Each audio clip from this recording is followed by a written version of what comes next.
Jesse Allen here, and joining us now, Kurt Blades with the Association of Equipment Manufacturers, the Senior Vice President of Ag Services, joining us once again on the show. Kurt, it's great to have you back on with us. You bet. Thanks for having me on. Kurt, we're talking harvest and we're talking being safe around our ag equipment, tractor safety, combine safety, you name it, being safe around the farm. And, the last couple of weeks here, Kurt, we've really seen harvest just move at a rapid pace. And of course, when that starts to happen, we know that, maybe guys can get a little tired. Maybe they're going so fast trying to get the crop done that sometimes accidents can happen. And we definitely want to avoid that, don't we? Absolutely, absolutely. I mean, I think as we go into harvest season, it's always we always get unfortunately get one or two sobering reminders of how important it is to just take a little bit of time while we're driving down the road. I know if it's a farmer driving a tractor or driving a combine or someone in a chase vehicle, it's really easy for us to say, oh, well, these guys, these passenger cars don't understand. I get it, but frankly, it doesn't matter. Um, we're all in this together. We all got to share the roads, and even though the laws of the road might be on the side of the tractor, we still have to understand that sometimes these cars don't necessarily may not follow the same road, same rules, or maybe in a hurry as well. So we've been telling people, we've been saying it for years, but just slow down a little bit, be a little cautious, be predictable, be aware of what everybody's that while you're driving down these roads, well, I got to share them. We got to share them at the same time. Yeah, and that's great. You bring that up, and we look at, just tractor safety and whatnot going down the roads and with, passenger vehicles, as you kind of alluded to. I know you guys just shared a release. You offered a few different tips for folks to remember. Mm-hmm. Why don't you talk about those a little bit, Kurt? Absolutely. I mean, our simplest facts that we put forward, our advice that we give forward, is kind of the same advice that I give to my 16-year-old daughter when she first started driving. Number one, be predictable. Be predictable in knowing that someone around you needs to know where you're going to go. If it looks like you're going to be turning left, make sure that everyone knows that you're going to turn left. If you're going to turn right, turn right. So be predictable. Number two, I think is really important, and that is to have a plan. I mean, think it through.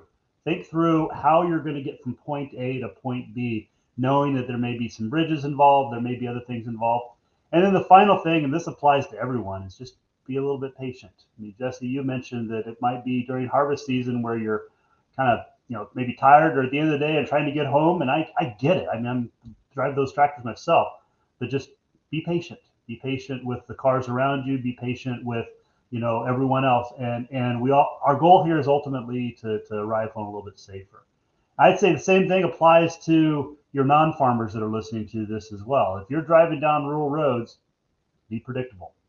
You're driving down rural roads and you see a tractor, just take your time. Recognize that tractor doesn't want to create a traffic jam any more than you want to be in a traffic jam. We're all trying to go down these roads at the same time. You know, an interesting thing I saw on social media, a friend of mine on Instagram here last week, he was harvesting up in North Dakota, and he was going along down the road. He was in the chase vehicle, and he was very passionate about this, and it caught me off guard and made me remember it. He was saying he's driving down the road, he's doing about 30 miles an hour, maybe even a little less, and he said, sometimes this would anger me that I'm caught behind this and I'm waiting behind. But then he said, I realized that that's my grandpa up there who's driving that. And you know what? It's okay. And Yeah. so he goes on to basically say, next time you come up behind a slow moving vehicle, a combine tractor, whatever the case is, remember that might be somebody's grandpa, somebody's dad up there. Yep.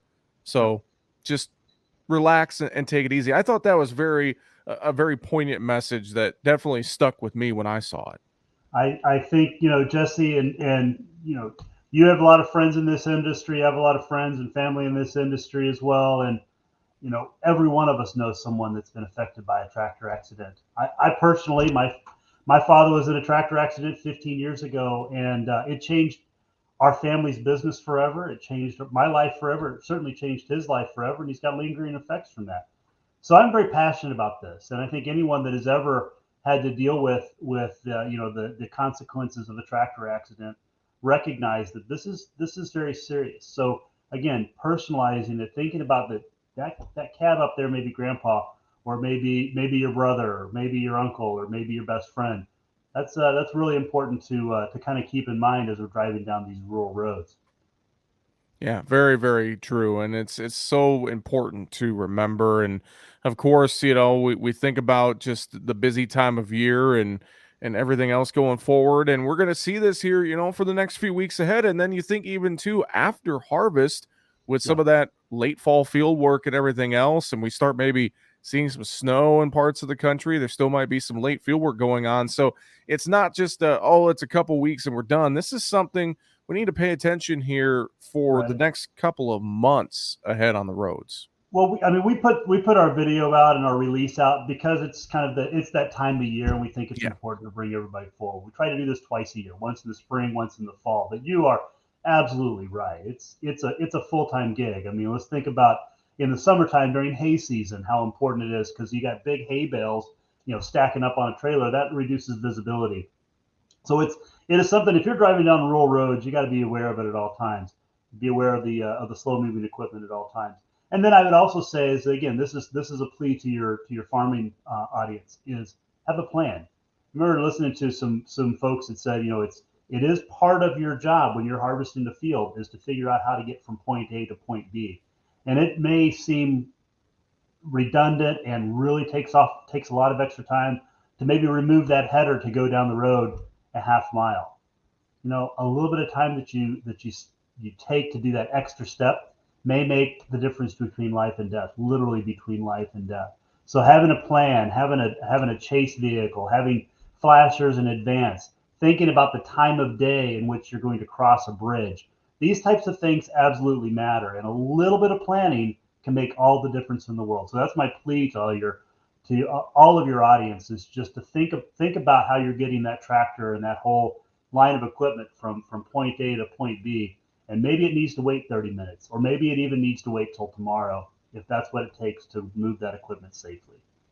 Well, a lot of great insight, and we appreciate you shedding some light on an ever important topic. I know we'll be talking again soon as well, Kurt, and keep it in touch about everything going on with numbers and more with the Association of Equipment Manufacturers. But for now, appreciate the time. Thanks for joining us today. You bet. Thanks, Jesse, and everybody be safe out there.